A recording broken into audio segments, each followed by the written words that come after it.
ተገቢ ያልሆነ ነቀፋ ወይም ደግሞ ትችት የምንለው በራስ የመተማመን ስሜታችንን እንዲነካ ሳናደርግ እንዴት መቋቋም እንችላለን?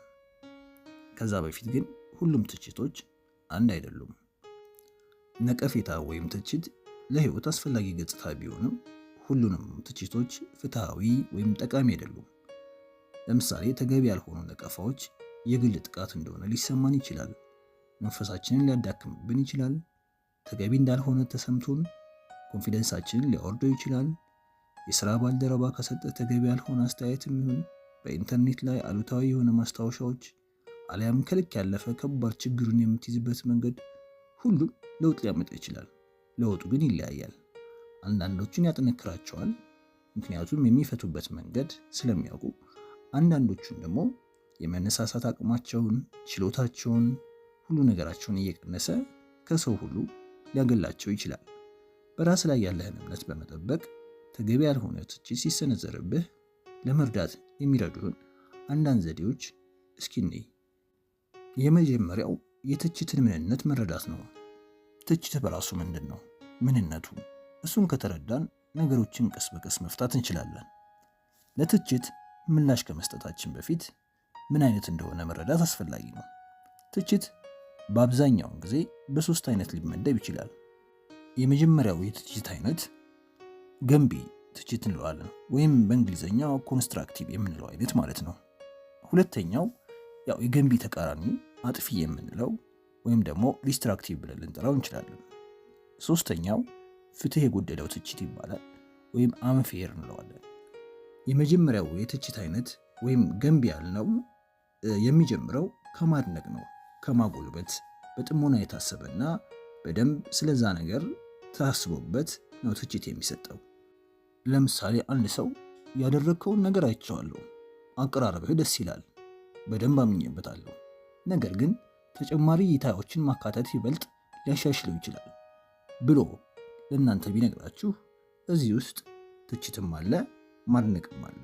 ስለዚህ እንደዚህ አይነት ትችቶች አንድን ሰው ለማበረታታት ከፍ ለማድረግና ለማሳደግ የሚረዱ የትችት አይነቶች ናቸው ማለት ነው።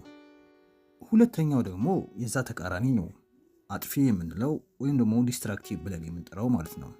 ይህ ብዙ ጊዜ የሚጀምረው በኃይለ ቃል ነው። ብዙውን ጊዜ ግለሰባዊ አይነት ወሬ ወይም ደግሞ ፐርሰናል ያደርጉታል።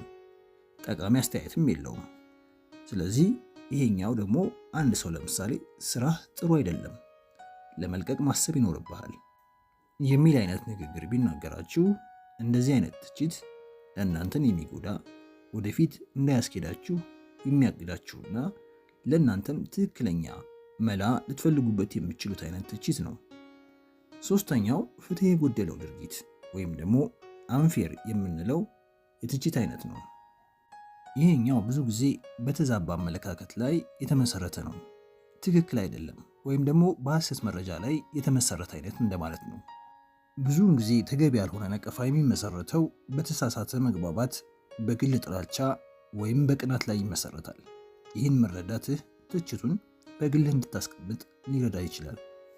ስለዚህ አሁን የትችትን ተፈጥሯዊ ባህሪ አወቅን ማለት ነው። 3 አይነት እንደሆኑና ባህሪያቶችን አውርተናል።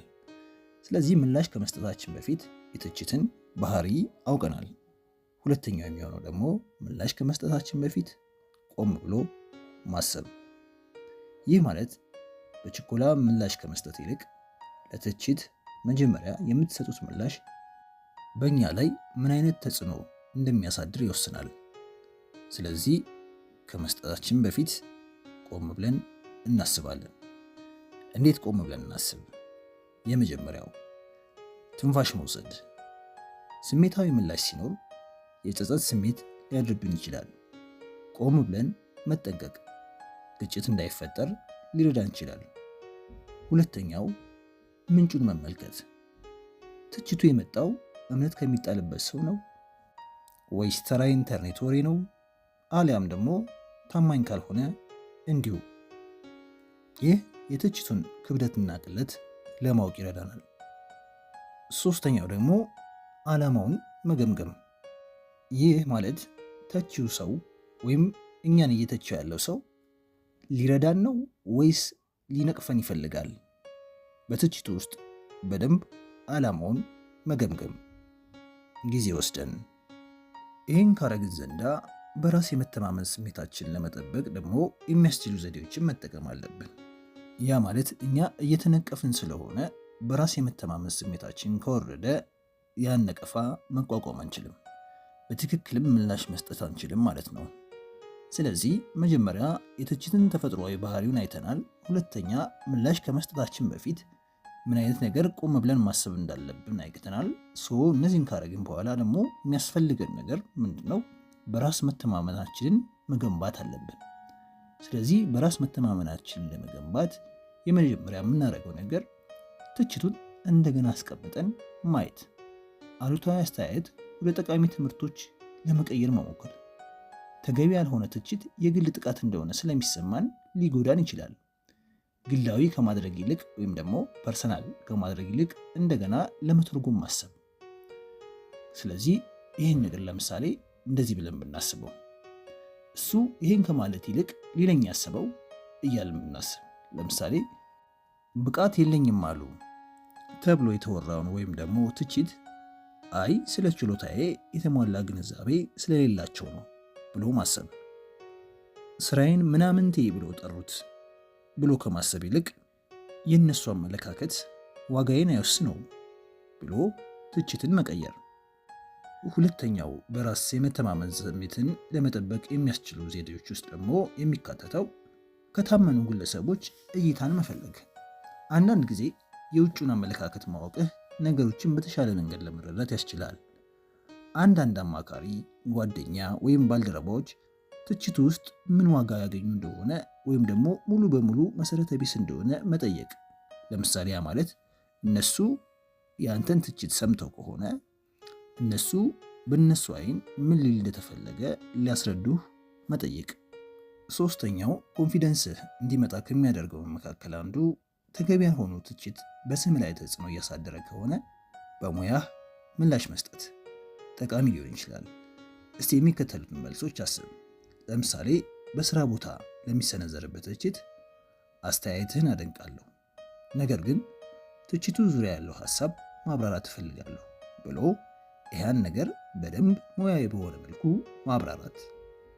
ሌላው ሁለተኛው ለአሉታዊነት ወይም ደግሞ በኢንተርኔት ላይ የሚመጡ ትችቶች መፍትሄ የሚሆነው የመጀመሪያው ችላ ማለት ነው። ወይም ደግሞ አንድ ጊዜ ረጋ ብለህ እዚህ ጋር አስምርበታለሁ፣ ረጋ ብለህ መልስ መስጠት። ከዛ በኋላ ግን ሙሉ በሙሉ መተው።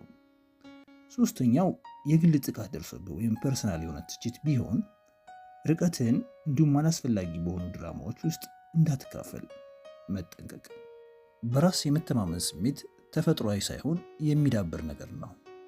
ተገቢ ያልሆነ ትችቶች ሲሰነዘሩብህ በችሎታ ላይ ያለህን እምነት ጠብቆ በማቆየት ላይ አተኩር።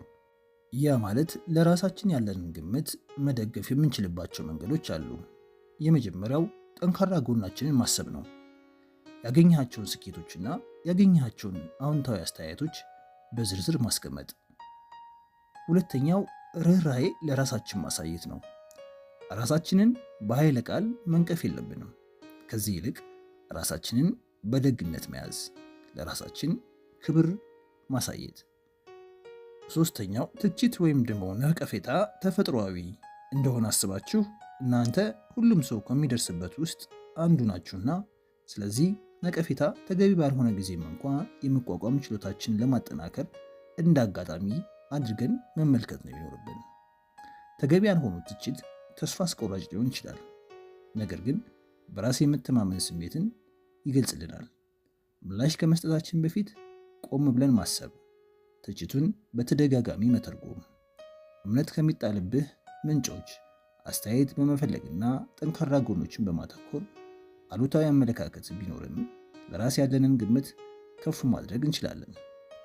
በልበ ሙሉነት መተማመን ሲባል ከትችት መሸሽ ማለት አይደለም። ይህ የሚሆነው በችግርና በመቋቋም ነው። ሁሉም ነገር መቋቋም ግዴታ ነው።